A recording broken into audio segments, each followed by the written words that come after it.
ہماری وہ نئی نسل جو سکولوں کالجوں میں اور جو کوچنگ سینٹروں میں ہے، جو ہاسٹلوں میں ہے، جہاں بوائے فرینڈ اور گرل فرینڈ کا فتنہ چل رہا ہے، اس صورتحال کے اندر تمہارے لیے بہترین علاج رمضان ہے۔ رمضان کے نتیجے میں تم اپنے آپ کو قابو میں رکھ سکتے ہو اور ان تمام خرابیوں سے اپنے آپ کو بچا سکتے ہو، کیونکہ اللہ کے نبی علیہ السلام نے روزوں کو علاج بتایا ہے۔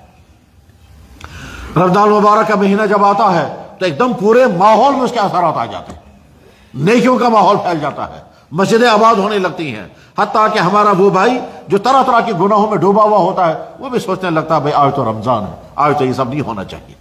بہت سارے لوگ اپنے گھروں کی ٹی ویاں بند کر دیتے ہیں، ٹی وی میں کیوں صاحب رمضان شروع ہو گیا اب تو ہم اللہ کے نبی علیہ السلام نے فرمایا شیاطین کو قید کر دیا جاتا ہے تاکہ ایمان والوں کے روزوں کو خراب نہ کرے۔ تفصیلات کا اس وقت سارا وقت نہیں ہے، میں اگلی باتیں عرض کرتا ہوں کہ رمضان مبارک جب تو رمضان مبارک کی خصوصیات میں سے نمبر 1 روزہ اسی مہینے میں فرض کیا گیا، نمبر 2 قرآن اسی مہینے میں نازل ہوا، نمبر 3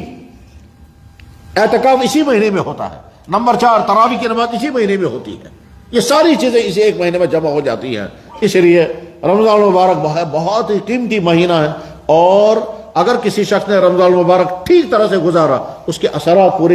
پورے سال پر پڑ جاتے ہیں، بلکہ بعض انسانوں کی زندگی کا ڈگر ہی بدل جاتی ہے اور وہ اپنی پوری زندگی کو سدھار کر لیتے ہیں اسے رمضان کے سال ہے۔ ایسے لوگوں کو بھی ہم جانتے ہیں جو بگڑے ہوئے تھے، رمضان انہیں ٹھیک طرح سے گزارا، روزے ٹھیک طرح سے رکھے، تراویح ٹھیک طرح سے پڑھی، تلاوت کی، توبہ کی، تہجد میں اللہ سے مانگا اور طے کر لیا کہ ہم اپنی زندگیوں کو چینج کر کے رکھیں گے۔ رمضان کے بعد ان کی زندگی بالکل دوسرے ڈگر پر تھی، وہ پرانی ساری غلطیاں چھوڑ کر کے ایک نئی پاکیزہ زندگی گزارنا شروع کر دی، اور اس کے بعد جو ہی جنسی جذبات ابھر جاتے تھے کثرت سے روزہ رکھتے تھے، ہر مہینے کے 3 دن کے روزے رکھے، اور اس کے بعد پھر اپنی زندگی کو کامیاب بنا سکے۔ رمضان میں جو کوتاہیاں ہوتی ہیں بس اس سلسلے میں